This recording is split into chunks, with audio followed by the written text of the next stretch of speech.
are we able to access the transport systems that's available in our countries to be able to access those services that's there. Then we talk about assistive devices. Do we have the appropriate assistive devices to access those services? Support services, which my colleagues also talk about. And it's about the appropriate support services. As you have noticed today, I came here with my colleague Maria Miller from the Pacific Disability Forum, because I don't come to Holiday Inn every day, so she has to guide me. And as rightfully pointed by Anna, often the dialogue is between the support person and not with us directly. So we would appreciate when accessing services that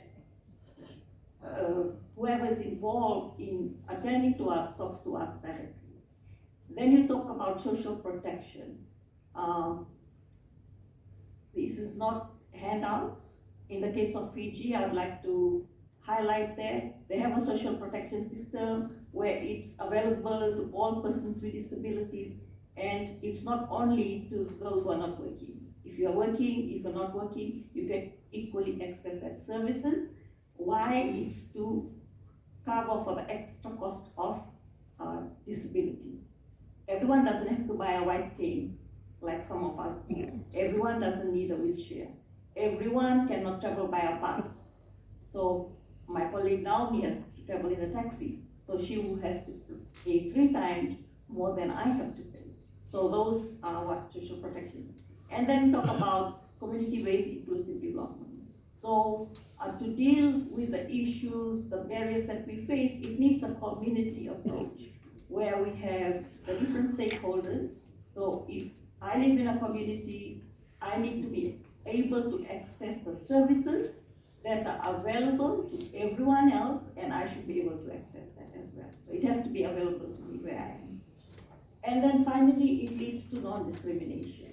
So if all the other 5 areas are dealt with, we persons with disabilities, women, young persons with disabilities, we also dream of this society where there is no discrimination, we can access all services, including SRH services, on an equal basis with others. So finally, we look forward, there's a lot of recommendations in the report, how we can work together with each and every one of your organizations, with UNFPA, with Women Enable International, to move this area of SRHR for women, young persons with disabilities. So the Pacific Disability Forum will be very proud to work with anyone and to make this a reality, because persons with disabilities dream of the same aspirations like anyone else. Thank you very much. Thank you, Angie. Thank you, all the staff of the Pacific Disability Forum for being such great partners to make this research possible. And I would also like to thank Frida, Anastasia, and Tino for your presentations today, and of course thank you organizations, NOLA, the Sunflower Association, the Vanuatu Society of Persons with Disabilities, for your support also to make this research possible. It's time for me to share the floor with my colleague Anastasia Hololov, who will facilitate and moderate the next panel. Anastasia, the floor is yours. Thank you, Sophia. Hello, everyone. It's a pleasure to be with you tonight and today. I'm here to move us on to a session where we can really see an example of how those recommendations that we've been discussing throughout this session are being implemented. So as documented in the Fiji report and reiterated by our speakers today, many women and young people with disabilities in Fiji feel uncomfortable discussing SRHR and lack of access to comprehensive and accessible information about these SRHR issues and the services that are available to them and how to access these services. In this context, a significant number of women and young people with disabilities do not have access to a full range of SRH services, as we've heard described today for a variety of important reasons.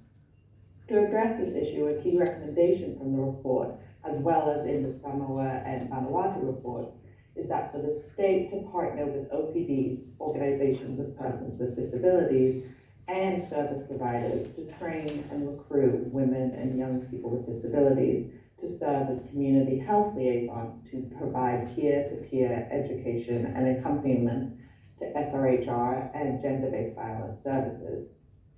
So in Fiji, to implement this recommendation, the Fiji Ministry of Health and Medical Services, UNFPA, the Fiji Disabled People's Federation, Medical Services Pacific Disability Forum, Reproductive and Family Health Association of Fiji, and Women Enabled International are working along with sexual and reproductive health officers who themselves have disabilities to conduct outreach activities aimed at expanding demand for and access to sexual and reproductive health information and services among women and young people with disabilities living in the central and western regions of Fiji.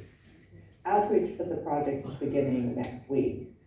So I have today two key stakeholders in that project who will be giving us more information about the pilot, including the goals of this intervention, the main partners, and basic information about the outreach strategy that is being implemented.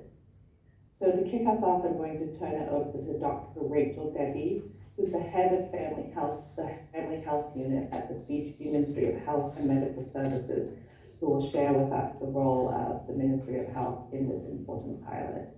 Over to you, Dr. Rachel. Thank you, Anastasia. I hope I'm heard well on Zoom.